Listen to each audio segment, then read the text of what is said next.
What's up, everybody? This is Jose with Oakland Latinos United, aka Oakland Latinos Unidos, with a new video for you guys to enjoy. Well, I'm actually remaking an old video that I did a while back because I wasn't satisfied with the last one I did because I didn't word a lot of things right. The pictures I used were not good, and it just was a bad quality video. So I erased it, and I'm going to remake the video, and I'm going to try to do it verbatim of how I did it before.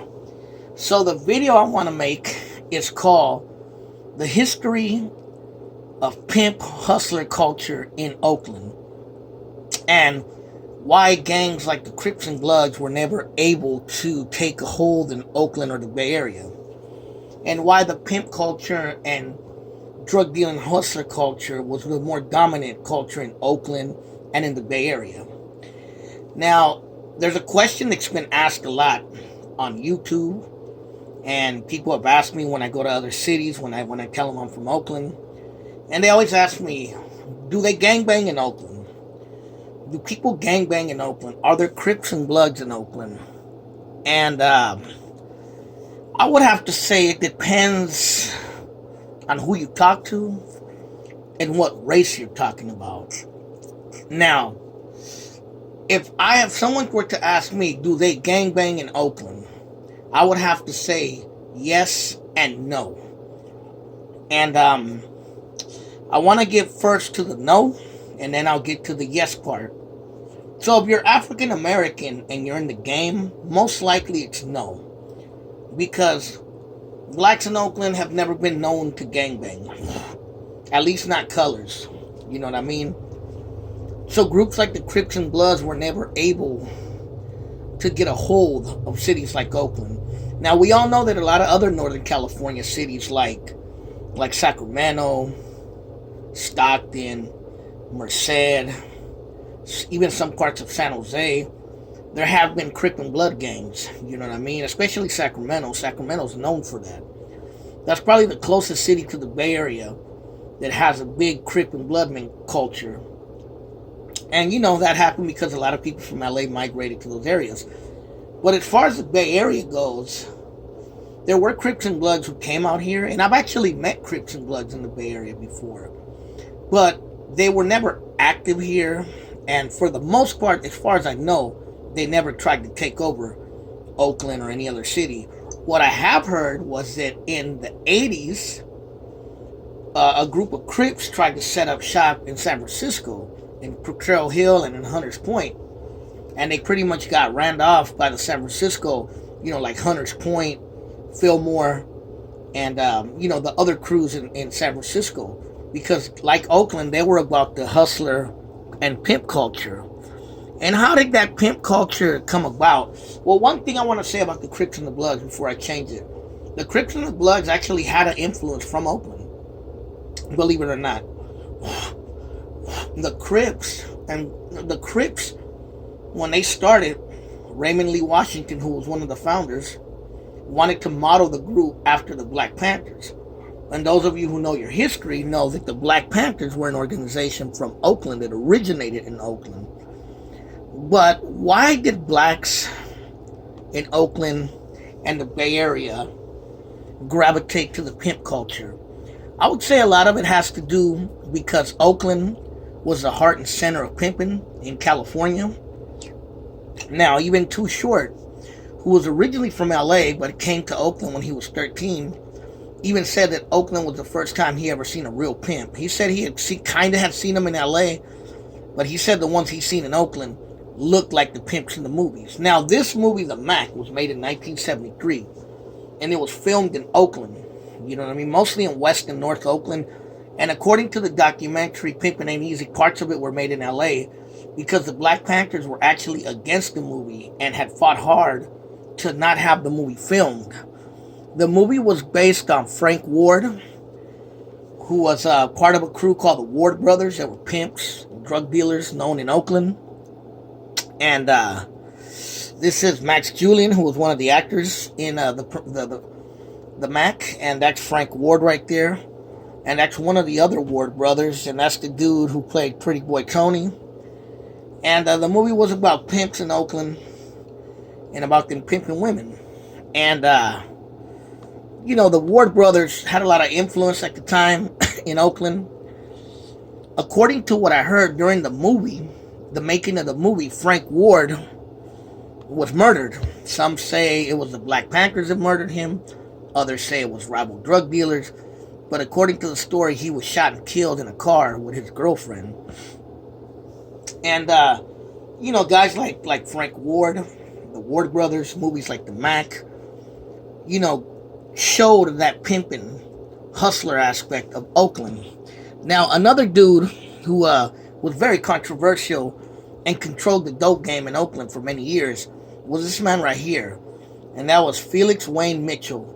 And he was from the 6ix9ine Ville, which is the projects out there on 69th Ave, San Antonio Villa, those of you who know. And he controlled basically the 6ix9ine, the 6'5", and that whole area right there. And he had a crew called the Mob. And basically he was one of the most major drug dealers Oakland had ever had. He was a major heroin dealer because this is before the era of crack. He was more the late 70s, early 80s. And he had his crew called the 6ix9ine Mob. They basically controlled the 6ix9ine Ville. The police couldn't even go in there. You know what I mean? Supposedly he was this big figure who would drive around in Rolls Royces around East Oakland and would pass out turkeys on days like Thanksgiving and pass out like presents and Christmas. Supposedly he was the real Nino Brown. You know what I mean? Like the movie New Jack City. They claim it's based off him. It's another picture of Felix Mitchell.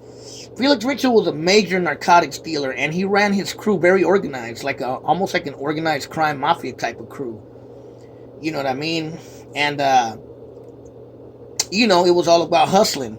And they had rivals too. There was Mickey Mo, who was from the Murder Doves, or the Twonks as they called it back then, or the 20s.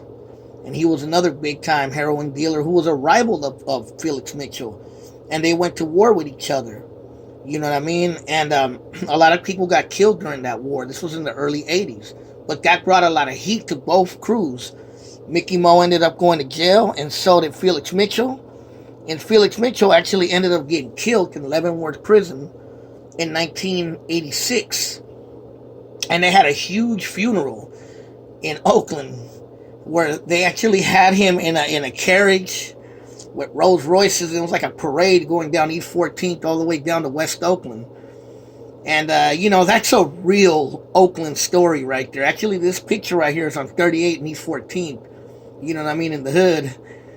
But some people say that this dude right here in this picture is Huey Newton of the Black Panthers. It kind of looks like him. But, yeah, man, he was killed, and his drug empire basically collapsed, and new people started taking over. There was another dude that I seen on Vlad TV called Daryl Reed, a.k.a. Lil D. You know what I mean? He was he was really big when the crack era came about. Very flashy individual. He even said himself that the police told him you shouldn't be so flashy because you're going to get busted. You know what I mean? And Daryl Reed went to jail, and he did many years in jail. There was also another guy named Anthony Flowers. There was another guy named Harvey. I can't remember his last name. He was the founder of the Funktown USA gang, in Funktown. That's where that name Funktown came from. There were another big drug dealing gang. There was also another crew called Holly Rock. There was Ghost Town in West Oakland, Greenside, and a lot of black hoods that were selling dope at the time that ran the dope game. Now, because these big time drug dealers controlled Oakland, these black drug dealers, they never let groups like the Crips and Bloods set up shop in Oakland. For one, it was too much competition. And for two, they didn't want the city to be corrupted with that kind of politics, because that's not what Oakland was about to the black dudes. They were all about the pimping, the selling drugs, being flashy, the Cadillac with Vogues, the Cougars, the Falcons, you know what I mean? Flashy jewelry, that's what black dudes in the town was about. Now, no disrespect to the Crips and Bloods, because Crips and Bloods are ballers too. There was a lot of Crips and Bloods who were known drug dealers, and you know, they were hustlers too. So I'm not gonna say that they weren't hustlers, but the Crip and Blood politic was never accepted in the Bay Area by blacks. You know what I mean? Now there were some Asian Crips and Bloods, but I'll talk about that in a little bit. So yeah, that is the reason why the Crips and Bloods never took over Oakland. You know, the black dudes were all about their turfs. You know, Funktown, the Murder Doves, you know, High Street Bank Boys, 6-9ville, the Deep, the 80s, the 90, 98, the Hunnits, Brookfield, Sobranic Park, West Oakland, the Acorns, you know what I mean? Cypress Village, Campbell Village, Ghost Town, Bushrod, you know what I mean? Even other cities like South Berkeley, Vallejo, Richmond, North Richmond, San Francisco, East Palo Alto, they were all about the drug stuff. They were all about the pimping. That was their thing. Now, that was the no. Remember, I said there was yes and no. Now, I'm going to go to the yes. If someone was to ask me, is there gangbang in Oakland? Well, if you're Mexican or even Asian or Pacific Islander, yes. There are gangbangers who are Latinos and who are black. Not black, but Latinos and some Asians and even some Pacific Islanders. Now, the Norteños was probably the biggest crew. They claimed red. And Norteños and Sureños and Border Brothers have nothing to do with Crips and Bloods. Yes, they wear red and blue, but it has nothing to do with Crips and Bloods. The politics are different, etc. A lot of Norteños originated from the old barrios in Oakland that had been around for many generations. And many people don't know, and I made a video about this, the gangs in Oakland Mexican gangs in Oakland have existed since the 1940s, since the time of the Pachucos. You know what I mean? The time of the Hondos and the Pachucos, as they called them back then. You know what I mean? And you had the Norteños. You know what I mean? And you also had the Norteños, and you had several other crews like the Border Brothers, which was another clique from the Deep. And yeah, a lot of these crews were funking with each other. But don't get it twisted. A lot of these groups were about their money as well. And I'm going to tell you how these groups had kingpins of their own. Now, the Border Brothers were affiliated to this kingpin right here. His name was Factone, Antonio de Leon, who was from Jingletown, right next to where I grew up on East 7th Street. I actually knew Factone. My brother, both of my brothers knew him. And my dad even knew him. And Factone, well, you know, was a town legend. Everybody knew him, you feel me? And everyone that grew up around Fruitvale in that neighborhood knew about him. According to what I read in the newspaper report about his death, he was affiliated to the Border Brothers. And he was using them basically to carry drugs, according to what I read. He was murdered in 1996 by in West Oakland, supposedly in a drug deal gone bad. And yeah, it's pretty unfortunate. But I knew Antonio de Leon, Factone. I remember him hella clearly, bro. He was a big dude, had a Cadillac on Vogues, always had fresh cars. You know what I mean? I remember one time seeing the police trying to arrest him, and as big as he was, he got away from the police, man. He jumped on a motorcycle and cut. You feel me? It's a trip, but it's true. I seen it with my own eyes. This was back in the late 80s when I was a little kid. But yeah, he was one of the major kingpins, Mexican kingpins of Oakland. And according to the story I read, he was supplying the black drug dealers in Oakland. You know what I mean? He was a Mexicano, Chicano from the town. And yeah, unfortunately he passed away. He was murdered in West Oakland. And also we got to talk about this guy right here. His name was Eminem, or Mexican Mike. I don't have a picture of him. I don't know what he looks like. But when he was alive, I heard a lot about him back in the 90s. Now, Eminem, or Mexican Mike, or Mike Perez, was a member of Nuestra Raza, which was one of the affiliates with Nuestra Familia. And he was a norteño from the Deep East, from the 98, 96, 98 area. which back in the days used to be a Norteño gang. But that area eventually became the Border Brothers neighborhood. Mexican Mike went to prison, and I'm pretty sure he affiliated with the Norteños in there and rose up in the ranks.